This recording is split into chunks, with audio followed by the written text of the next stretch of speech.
কেন আসলাম, কোত্থেকে আসলাম, কে পাঠাইলো, কেন পাঠাইলো, করছিটা কি, উচিত কি, যাব কোথায়, ফিরবো কোথায়, কে জানে কোত্থেকে আইছি, কে জানে কেন আসছি।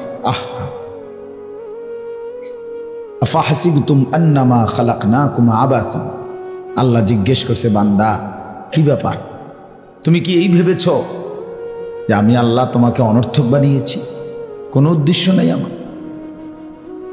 কেমনে ভাবলা বান্দা? 9 মাস মায়ের পেটে রেখে অন্ধকারের ভেতরে আমি তিল তিল করে নিজের হাতে যত্ন করে তোমাকে সাজিয়েছি। আমি তো সেই আল্লাহ যে আল্লাহ কোন বললেই হয়ে যায়, 1 সেকেন্ডে হয়ে যাওয়ার কথা, সেই তোমাকে আমি 1 সেকেন্ডে না বানিয়ে 9 মাস লাগাইছি। কি পরিমাণ যত্ন নিছি, কি পরিমাণ সাজিয়েছি। ওয়ালাকাদ খালাকনাকুম সুম্মা সাব্বারনাকুম, কোরআনের আয়াত। আল্লাহ বলে আমি তোমাদেরকে বানিয়েছি, আমি তোমাদেরকে সাজিয়েছি, তাসবীর দিয়েছি। ফি আইয়ি সূরাতিন মা শাআ রাক্কাবা, আমি যেমন আকৃতি, যেমন চেহারা, আল্লাহ বলেন সেটা আমি আমার পছন্দ মতো ড্রয়িং করেছি, ডিজাইন করেছি, সাজিয়েছি।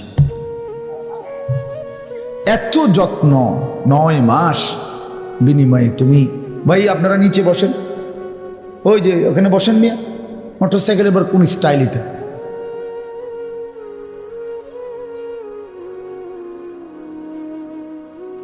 তো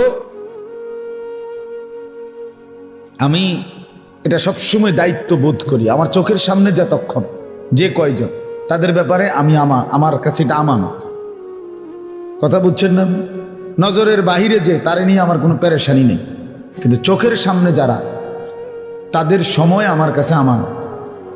কাজে আমি এটাকে সর্বোচ্চ উত্তমভাবে ব্যয় করার চেষ্টা করা আমার দায়িত্ব, আমার জিম্মাদারি এটা। এই জন্য আমি খুব নজর রাখি, ডানে বামে খেয়াল চেষ্টা করি যে খামখেয়ালি কেউ না করে। তাইলে বাপ আল্লাহ তাআলা বললেন, বান্দা তোমরা কি এই ভেবেছ আমি তোমাদেরকে অনর্থক বানিয়েছি? তো উত্তর দেন, উত্তর দেন না কেন? আল্লাহ জিজ্ঞেস করছে তো, বলেন না আপনাদের, আমরা সবাই উত্তর দেন যে আল্লাহ আপনাদেরকে জানতে চাচ্ছে যে আমার বান্দা তোমরা কি এই ভেবেছ আমি তোমাদেরকে অনর্থক বানিয়েছি? সবাই উত্তর দেন। যদি উত্তর দিয়ে থাকেন তো এবার আপনি আপনার হিসাব বলেন। সারাদিনে যারা 1 ওয়াক্ত নামাজ পড়েন নাই, ছেলেরা তোমরা যারা পড়ো নাই, তো বাপ তুমি বলো তোমাকে আল্লাহ তাআলা কি জন্য বানাইছে? সারাদিনে যারা দিবানিশি মোবাইলে নাচ গান উলঙ্গ ছবি দেখো, দোস্ত বলো তুমি অপদার্থকে, তুমি অসভ্যকে আল্লাহ কেন বানাইছে? তোমার সাথে জানোয়ারের তফাৎ কি? বলো ভাইয়া। গত 1 বছর ধরে যারা কোনোদিন খোদার 365 দিনে ফজরের নামাজ পড়লা না, তুমি বলো বন্ধু তোমার পরিচয় মানুষ কেন? কিভাবে তুমি মানুষ? কোন সূত্রে তুমি মানুষ? ভাত খাও দেখা তো জন্তু জানোয়ার খায় না, কথা কর না কেন? তুমি পেশাব পায়খানা করো দেখা মানুষ, তো জন্তু জানোয়ার পেশাব পায়খানা করে না। তুমি ঘুমাও দেখা মানুষ, তো জন্তু জানোয়ার ঘুমায় না। তোমার যৌন চাহিদা, জৈবিক চাহিদা আছে এই জন্য মানুষ, তো জন্তু জানোয়ারের জৈবিক চাহিদা নাই। গরু ছাগলের ছাওয়া হয় না, কুকুর বিড়ালের বাচ্চা হয় না, তো কি সূত্রে তুমি মানুষ? ওই ভাই মোবাইলটা নামান, মোবাইলটা নামান, এমনি শুনেন, আমার দিকে তাকায় শুনুন, নামান, এটা নামান, হাতে ধরে মোবাইল ধরেন না। আপনি ফিকির করেন, মোবাইলে অনেক ওয়াজ আছে, হাজার হাজার লাখ লাখ ওয়াজ, সব বক্তার, আমাদেরও আছে, অন্য বক্তাদেরও আছে। হুজুরারে হোতাইয়া, কায়ত করিয়া, শীত করিয়া, টানাইয়া, লম্বা করিয়া, খাড় করাইয়া, সব ধরনের ওয়াজ আছে। বুঝছেন নাই কথা? দোস্ত সামনাসামনি শুন, বলেন কিভাবে? আমি আমার পরিচয় বুঝাই দিই। আমি যে মানুষ, আমি যে ছাগল না, আমি যে গরু না, কুকুর না, বিড়াল না, আমি যে কুকুর না, শুকর না। তফাৎ কোথায়? তফাৎ কোথায়? আমার বন্ধু বলেন বেনামাজি ছেলে বলো মিয়া,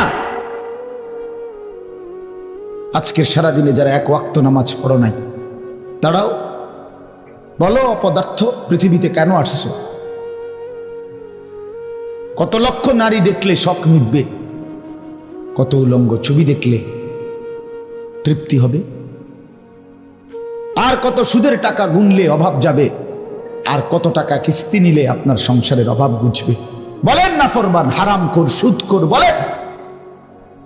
আর কত টাকা নিলে, আর কত টাকা টার্গেট? আরে না ফরমান, আর কয়দিন পরে অভাব যাবে? কোন হারামখোরের অভাব শেষ হয়েছে কোন? বলেন মিয়া, একটা সুদখোরের নাম বলেন যে ওই সুদখোর ঘোষণা দিছে যে এখন থেকে আর কোনোদিন আমার আর কোনো টাকা লাগবে না।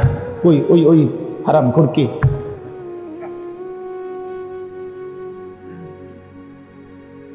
নবী সাল্লাল্লাহু আলাইহি ওয়াসাল্লাম বলছেন, লা ইয়ামলাউ জাওফু ইবনু আদামা ইল্লা তুরাব, বনি আদমের পেট ভরবে না কোনোদিন কবরের মাটি ঢুকা পর্যন্ত।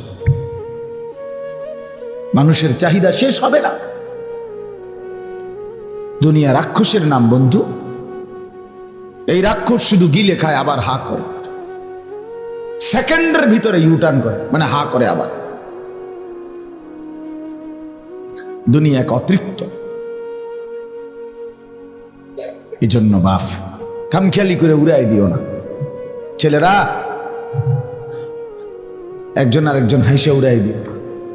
যদি মনে করো তোমার কর্তব্য মনে করাই দিলাম, তোমার নিজের পরিণতি পরিচয় তোমাকে তুলে ধরলাম, তবুও তোমার হাসি আসে, তো বাস্তবিক অর্থে তুমি মানসিক ডাক্তার, পাগলের ডাক্তার দেখানো উচিত। কারণ তোমার বিবেক বলতে কিছু নেই। তুমি তো অনুভূতি শূন্য। তুমি তো আর আলো চেনো না, অন্ধকারও চেনো। তুমি ফেসাবও চেনো না, পানিও চেনো না। তুমি না পাকও চেনো না, পাকও চেনো না। তো এর তো পাগল পায়। যে পাগল সে তো ফেসাবেও হাত দেয়, পানিতেও হাত দেয়। ঠিকই না বলেন নাকি? সে তো নিজে নিজে কখনো হাসে, কখনো কাঁদে।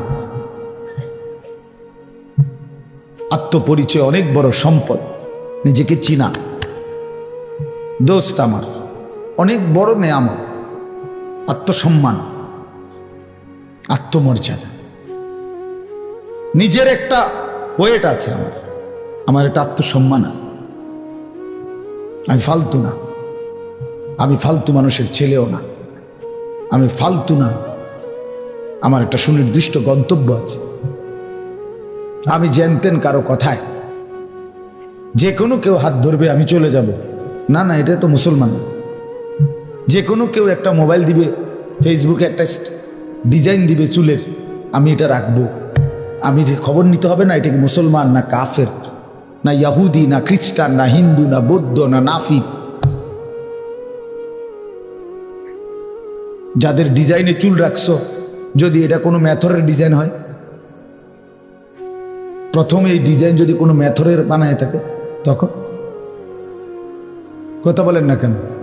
এই বিশ্রী কাটিংয়ের এই চুল, প্রথমে এই ডিজাইনটা যদি চরিত্রহীন, যে সারাক্ষণ জিনা ব্যভিচার, বেশ্যাখানা, পতিতাখানার মধ্যে যে জীবন যৌবন নষ্ট করে, এমন কোনো অসভ্যের যদি ডিজাইন হয়, তো তুমি কার লগে গিয়ে মিলাইলা? কথা বলেন। আমি তো বলতে পারি, আমরা বলতে পারি, দাড়ি আপনি কোত্থেকে নিলেন? আমার রসুল সাল্লাল্লাহু আলাইহি সাল্লাম থেকে নিয়েছি। টুপি আমি কোত্থেকে নিলাম? আমার রসুল থেকে নিয়েছি। চারদিকের সমান চুল আমার রসুল সাহাবায়ে কেরাম থেকে নিয়েছি। পাঞ্জাবি আমি কোত্থেকে নিলাম? আমার রসুল কামিজ পাঞ্জাবি পরতেন। লুঙ্গি আমি কোত্থেকে নিলাম? আমার নবী সাল্লাল্লাহু আলাইহি সাল্লাম মৃত্যু পর্যন্ত লুঙ্গি পরিধান করছেন। মেসওয়াক আমি কোত্থেকে নিলাম? আমার রসুল সাল্লাল্লাহু আলাইহি সাল্লাম মৃত্যুর শেষ মিনিট, আখিরি মৃত্যু পর্যন্ত তিনি মেসওয়াকি কি করেছেন? ব্যবহার করেছেন। আমি তসবিহ কোত্থেকে নিলাম? রাসূলুল্লাহ সাল্লাল্লাহু আলাইহি ওয়াসাল্লাম আজীবন আল্লাহ তাআলার জিকির, তাসবিহাত আদায় করছেন। তুমি বলো মিয়া, তুমি বলো আমি টয়লেট পেপার কেন? রাসূলুল্লাহ সাল্লাল্লাহু আলাইহি ওয়াসাল্লাম সাহাবায়ে কেরাম আমৃত্যু ওযুতে, আরে পেশাব পায়খানার মধ্যে ঢিলা কুলুক ব্যবহার করছেন। আমারটা আমি বললাম, তোমারটা বলো। বলো ছেলেরা, বাবারা বলেন। এই বিড়ি খান না বুড়া মিয়া, আমনে বলেন, আপনার এই বিড়ির মডেল আপনি কার থেকে নিছেন? 60 বছর বয়সে এখনো বিড়ি খান, শরম কোন দিন আসবে মিয়া? এত বড় বুড়ো মানুষের এত এখনো আক্কল হয়েছে না? 60 বছর বয়স এখনো সাদওয়ানে বেডির নাচান, কত বড় বিহায়া বেড মিয়া। এরম বুড়ো মানুষ এরম বেদ্য হয়নি, এরম বিহায়া হয়নি। হ্যাঁ, আপনি রাগ হইলেন না, যার দোষ নাই তার রাগ হবেন কেন? আর যে অপরাধী আপনি রাগ হইলে আমার অসুবিধা কি? কথা বলেন না কেন? আপনি রাগ হবেন কেন? আপনি 60 বছর বয়সেও এই অসভ্য অভ্যাস ছাড়বেন না কেন? 60 বছরের মুসলমান কেমনে এখনো কথা বলতে আগ করলে গালি দেয় কেমনে? গালি লইয়া কথা কয় কেমনে? কথা কন না, এর নাম মুসলমান নাম?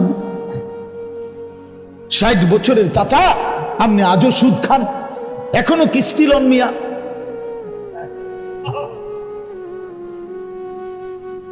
আস্তাগফিরুল্লাহ, আজও সময় হয়নি?